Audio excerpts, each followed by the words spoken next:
गुरुर्ब्रह्मा गुरुर्विष्णु गुरुर्देवो महेश्वर गुरु साक्षात परम वंदे तस्मै श्री गुरुवे नमः। बोलो गुरुदेव की जय हो। आज मेरे गुरुदेव गोस्वामी तुलसीदास जी की जन्म तिथि है। तुलसीदास जी गोस्वामी तुलसीदास जी महाराज की जय हो। आज उनकी संक्षिप्त जीवनी के बारे में बता रही हूँ। प्रयाग के पास बांद्रा जिले में राजापुर नामक एक ग्राम है। वहाँ आत्माराम दुबे नामक एक प्रतिष्ठित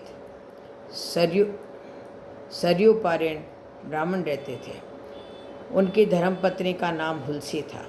सन 1554 की श्रावण शुक्ला सप्तमी के दिन अभुक्त मूल नक्षत्र में इन्हीं भाग्यवान दंपति के यहाँ 12 महीने तक गर्भ में रहने के पश्चात गोस्वामी तुलसीदास जी का जन्म हुआ।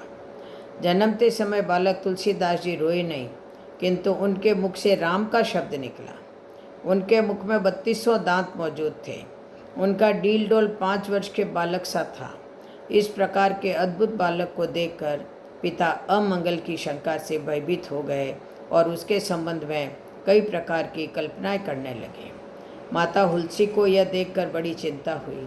उन्होंने बालक के अनिष्ट की आशंका से दशमी की रात को नवजात शिशु को अपनी दासी के साथ उसके ससुराल भेज दिया और दूसरे दिन स्वयं इस असार संसार से चल बसी। दासी ने, जिसका नाम चुनिया था, बड़े प्रेम से बालक का पालन पोषण किया। जब तुलसीदास जी लगभग 5.5 वर्ष के हुए, चुनिया का भी देहांत हो गया। अब तो बालक अनाथ हो गया। वह द्वार द्वार भटकने लगा। इस पर जगत जननी पार्वती को उस होनहार बालक पर दया आई। वे ब्राह्मणी का वेश धारण कर प्रतिदिन उसके पास आती और उसे अपने हाथों भोजन करा जाती। इधर भगवान शंकर जी की प्रेरणा से रामशेल पर रहने वाले श्री अनंतानंद जी के प्रिय शिष्य श्री नरहरियानंद जी ने इस बालक को ढूंढ निकाला और उसका नाम राम बोला रखा। उसे वे अयोध्या ले गए और वहाँ संवत 1561 माघ शुक्ला पंचमी शुक्रवार को उसका यज्ञोपवीत संस्कार कराया। बिना सिखाए ही बालक राम बोला ने गायत्री मंत्र का उच्चारण किया, जिसे देखकर सब लोग चकित हो गए। इसके बाद नरहरि स्वामी ने वैष्णवों के 5 संस्कार करके राम बोला को राम मंत्र की दीक्षा दी और अयोध्या ही में रहकर उन्हें विद्या अध्ययन कराने लगे। बालक राम बोला की बुद्धि बड़ी प्रखर थी। एक बार गुरुमुख से सुन लेते थे, उन्हें वह कंठस्थ हो जाता था। वहाँ से कुछ दिन बाद गुरु शिष्य दोनों शुकर क्षेत्र सोरों पहुँचे।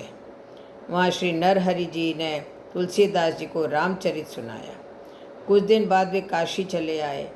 काशी में शेष सनातन जी के पास रहकर तुलसीदास जी ने 15 वर्ष तक वेदांग का अध्ययन किया।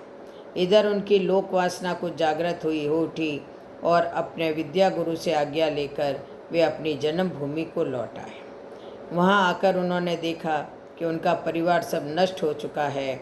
उन्होंने विधि पूर्वक अपने पिता आदि का श्राद्ध किया और वहीं रहकर लोगों को भगवान राम की कथा सुनाने लगे।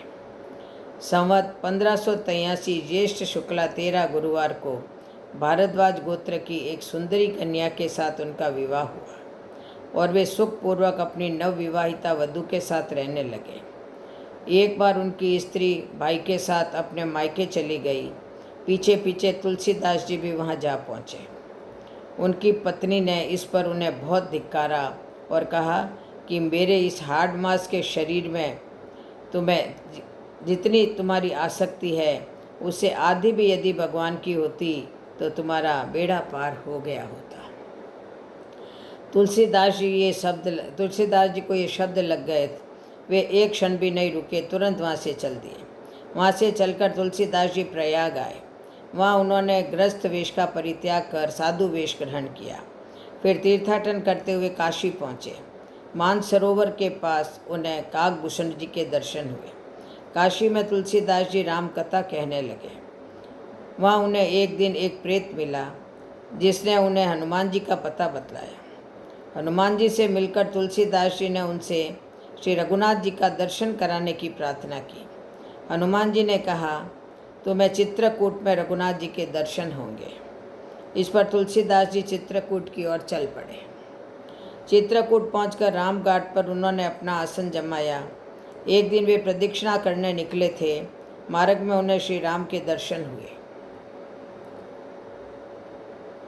उन्होंने देखा कि दो बड़े ही सुंदर राजकुमार घोड़ों पर सवार होकर धनुष बाण लिए जा रहे हैं। तुलसीदास जी उन्हें देखकर मुग्ध हो गए, परंतु उन्हें पहचान नहीं सके। पीछे से हनुमान जी ने आकर उन्हें सारा भेद बताया तो वे बड़ा पश्चाताप करने लगे। हनुमान जी ने उन्हें सांत्वना दी और कहा, प्रातःकाल फिर दर्शन होंगे। संवत 1607 की मौनी अमावस्या बुधवार के दिन उनके सामने भगवान श्री राम पुनः प्रकट हुए। उन्होंने बालक रूप में तुलसीदास जी से कहा, बाबा हमें चंदन दो। हनुमान जी ने सोचा वे इस बार भी धोखा न खा जाए, इसलिए उन्होंने तोते का रूप धारण करके यह दोहा कहा, चित्रकूट के घाट पर भई संतन की भीड़, तुलसीदास चंदन घिसे तिलक देत रघुवीर। तुलसीदास जी इस अद्भुत छवि को निहार कर शरीर की शुद्धि भूल गए। भगवान ने अपने हाथ से चंदन लेकर अपने तथा तुलसीदास जी के मस्तक पर लगाया और अंतर ध्यान हो गए।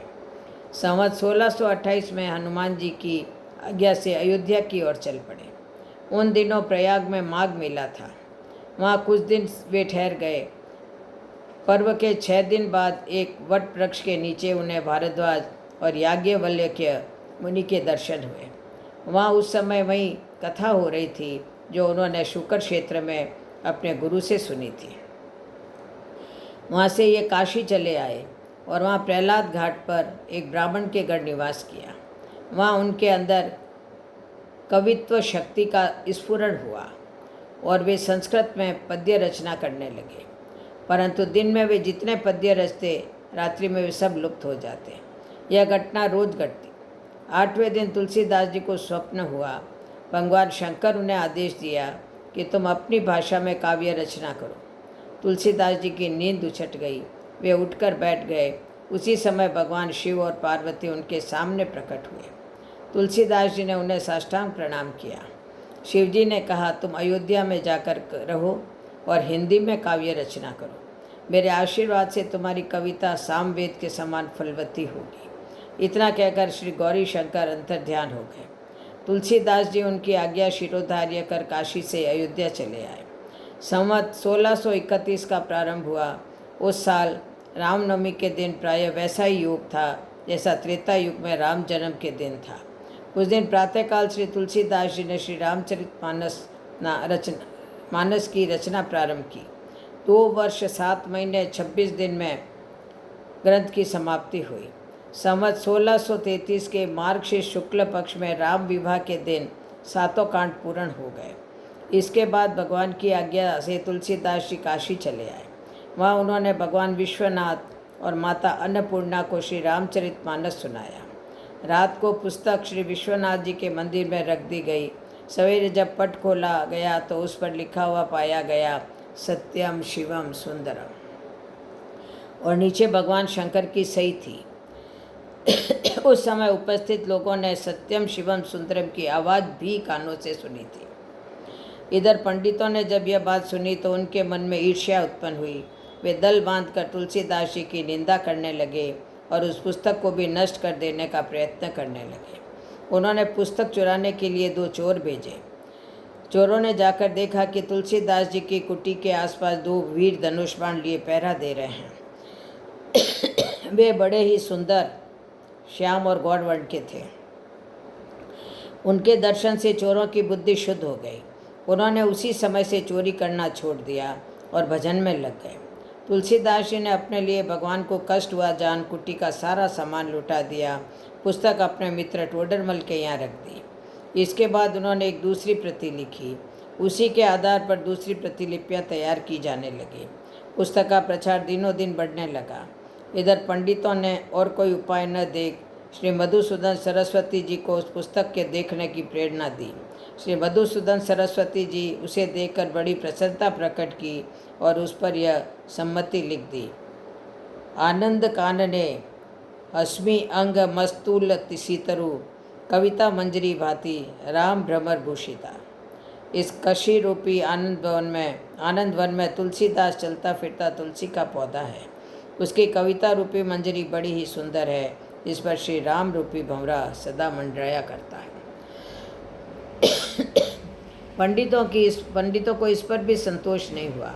तब पुस्तक की परीक्षा का एक उपाय और सोचा गया। भगवान विश्वनाथ के सामने सबसे ऊपर वेद, उनके नीचे शास्त्र, शास्त्रों के नीचे पुराण और सबके नीचे रामचरितमानस रख दिया गया। मंदिर बंद कर दिया गया। प्रातःकाल जब मंदिर खोला गया तो लोगों ने देखा कि रामचरितमानस वेदों के ऊपर रखा हुआ है। अब तो पंडित लोग बड़े लज्जित हुए। उन्होंने तुलसीदास जी से क्षमा मांगी और भक्ति से उनका चरणोदक किया। तुलसीदास जी अब आसी घाट पर रहने लगे।